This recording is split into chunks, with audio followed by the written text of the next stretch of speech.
Fox Business Alert: Netflix coming upon what could be a new roadblock in its $82.7 billion quest to buy Warner Bros. Discovery. Shares of the streaming giant closed above $82 a share on Friday, but right after the closing bell, the Wall Street Journal reported that in the wake of the company's testimony Tuesday before the Senate Judiciary Subcommittee on Antitrust, Competition Policy, and Consumer Rights, the Justice Department, again, this came out Friday after the bell, launched an antitrust review of Netflix's bid for Warner Bros. Discovery. The Wall Street Journal said as part of the probe, the DOJ issued a civil subpoena to another entertainment company, asking it to, quote, describe any other exclusionary conduct on the part of Netflix that would reasonably appear capable of entrenching market or monopoly power. So with the merger still up in the air and rival Paramount Skydance lurking in the wings with its own bid, Netflix Chief Global Affairs Officer Clete Willems joins me now in a Fox Business exclusive. Welcome to the show, Clete. Thanks for joining us. Yeah, it's great to be here. Good to see you. You know, anybody who thought the Trump administration would be rubber stamping mergers and acquisitions is perhaps rethinking that perception with this new DOJ news. How are you viewing and maneuvering through the new DOJ development? Look, thanks for giving me the chance to comment on that, because this is just ordinary course of business stuff. Of course, the Department of Justice is going to investigate this transaction and make sure that it's good for our economy and good for our consumers. And my understanding is that they've sent similar inquiries about Paramount as well. So this is totally ordinary course of business. And I'll tell you, Liz, I'm excited for Netflix to have the opportunity to engage with the Department of Justice and engage with policymakers to explain how great this deal is going to be for the U.S. economy and for consumers. And one of the things that Netflix is doing is we're significantly investing in the American entertainment industry. We've tripled our workforce in recent years. We're filming in all 50 states. As you know, we've got a massive billion-dollar investment in New Jersey. And what's so exciting about this transaction is we're going to be able to take what we do best, which is get content to consumers with some things that we don't have right now. Right now, we don't have 100 years of iconic IP, shows like Harry Potter or The Sopranos. We don't have a theatrical distribution business. We don't have this world-class studio that they have at Warner Bros. And so we're going to bring these things together. We're going to give consumers more content for less.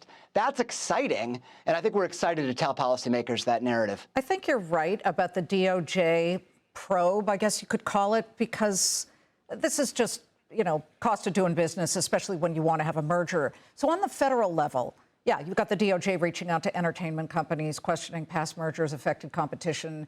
Just knowing how these things work, though, Clete, the next volley, because I follow this stuff, could be individual states challenging the merger.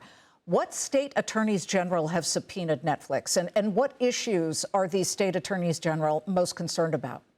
Well, look, we're engaging with state attorney generals just like we're engaging with the DOJ, just like we're engaging in Europe.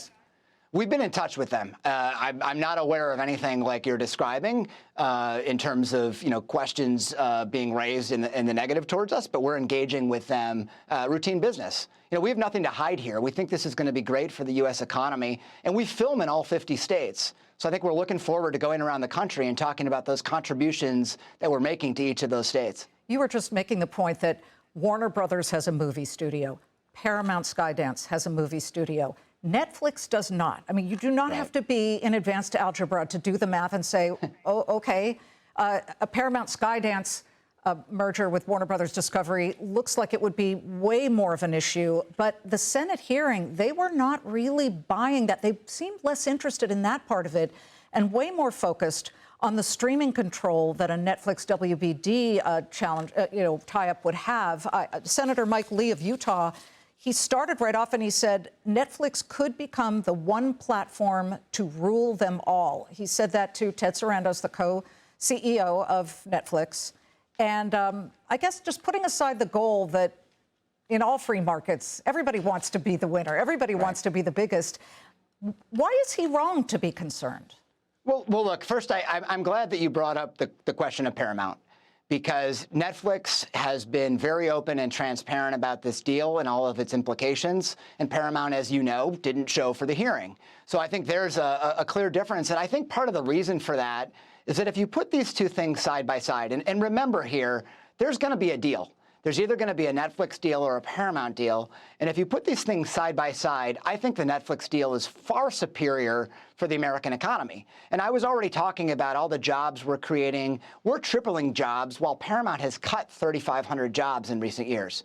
You know, Paramount has identified $6 billion in synergies in the offer that they made, which is code for $6 billion in job cuts. And quite frankly, we think it's going to be even more than that, because this is going to be the largest leveraged buyout in history. And so they're going to have to cut. And if you look at the regulatory, I think you made a good point as well. You know, our deal is largely a vertical merger, you know, bringing together complementary assets. Theirs is horizontal. You know, they have what we call the Noah's Ark problem, which is if they effectuate this deal, they're going to have two of everything. Yeah. Right. Yeah. They're going to have 2 studios. They're going to have 2 theatrical businesses. And Hollywood's going to go from 5 legacy studios to 4. And we don't have that problem. And yeah, go ahead. I just want to say that one of the biggest problems is actually coming from a community that used to cheer you guys on. And this is the creator and the content community. Yeah.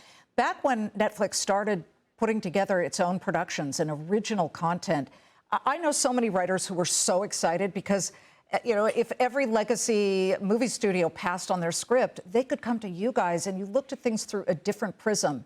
Now that group is hostile, and you know that. They do not like this merger because they feel that if you eliminate one buyer from a fast collapsing number of buyers of their content, then that means way weaker leverage for artists. Yeah. It just does, Clete. That's what they believe. Look, I understand the anxiety, and there's no getting around the fact that Hollywood has had a rough go of it lately. The theatrical business has been struggling. But I would point to our track record and the fact that we have been investing more and more in content each and every year, even as others have pulled back. And what's exciting about this deal for creators is what we call the Netflix effect, is that this deal will let creators share their stories with a broader global audience that they haven't had before. It's going to give them more opportunities. So look, I get why there's anxiety, but I think our track record does speak for itself, and we're going to continue to provide them opportunities to pitch shows to the Netflix studios, to the Warner Brothers studios, which will remain independent. And I think it's going to be a really good scenario for creators at the end of the day. Senators from both sides of the aisle were concerned about pricing. You guys have been able to have pricing power, meaning hiking pricing of some of your bundles. Many of our viewers, and Ted Sarandos pointed this out, that 80% of Netflix subscribers also subscribe to HBO Max. So my question is, can you promise that there would be some combo offered if the merger went through that would be at a discounted price? And I'm sure let me just guess, you'll say, well, yes, there would be ads in it, but ads okay, but excessively riddled with ads? Without that, could you promise that there would be a discounted version that's not totally drenched in ads? Yeah, absolutely. I mean, we are confident that this deal is going to give consumers more value for less money. And, you know, when folks are concerned about affordability, when you've got 80% overlap in these subscription services, you're going to be able to give consumers a great deal. And we're really excited about that. And look, there's an important affordability point, too, that my boss made at the hearing, which is if you actually look at the way that Netflix prices our product, we are very affordable. It's about 36 cents per hour of Netflix content. That's what the market analysts say. And if you look at other folks out there like Paramount, they're over 70 cents an hour. And so you have a huge delta here. And we've always provided one of the most affordable services in the business, and we are going to continue doing so. Well, could you be able to give specific consumer benefits that, I guess, 12 to 24 months after a merger, if it were approved, that would justify this scale of consolidation? And I'm talking also about keeping jobs. You guys have said, while Paramount says that they would have about $6 billion in cost savings, you guys have said yours would be more like $2 to $3 billion. From where? Because analysts think that would be from job cuts. Right. Ours is primarily from licensing fees and saving on things like that. It's not from job cuts, and that's a big difference with Paramount. But if you ask about specific consumer benefits, we're going to have more content, we're going to have less money, and we're going to have things in the theaters. We're going to keep Warner Brothers shows in the theaters. So there's going to be lots of great consumer benefits here that I think people can be excited about. And Liz, we haven't touched on it yet, but I do want to make sure we talk a little bit about this marketplace. And you alluded to the fact that we were going to consolidate more power.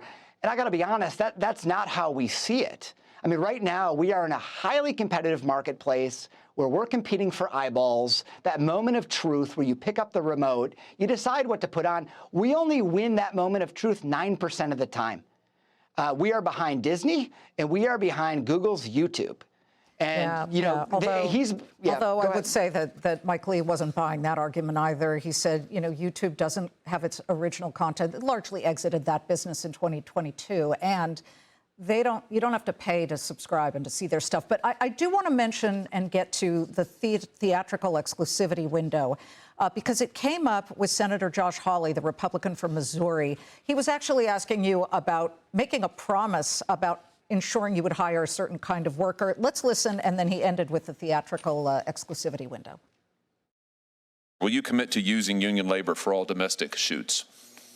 We do use union labor. Will you commit to using it in the future for all of your domestic shoots if this deal goes through? Senator Hawley, we do use, this is the most unionized industry in America, and we use union labor on all our production. And you're going to going forward. I'm looking for a commitment. You have my commitment. Will you commit to a 45-day or longer theatrical release window for major Warner Brothers films? Senator Hawley, I just said I would do that under oath, so yes. Okay, the theater operators, they would love to see 2 months exclusivity. You guys are saying 45 days. Is there any chance, Clete, that Netflix would consider a compromise of maybe 50 days, 55 days? Look, I'm not under oath like my boss was, but I'm going to stick with what he said, which is that we're going to apply the industry standard, which is 45 days. And the reality is that, sometimes shows end up being longer than that if they're doing really well. But the industry standard is 45 days, and that's what we've committed to. Clete, you got a job ahead of you because you're the guy dealing with all the people in the government. So we'll be watching this and continue to follow the story. We appreciate you coming on. Thanks for having me. Clete Willems of Netflix.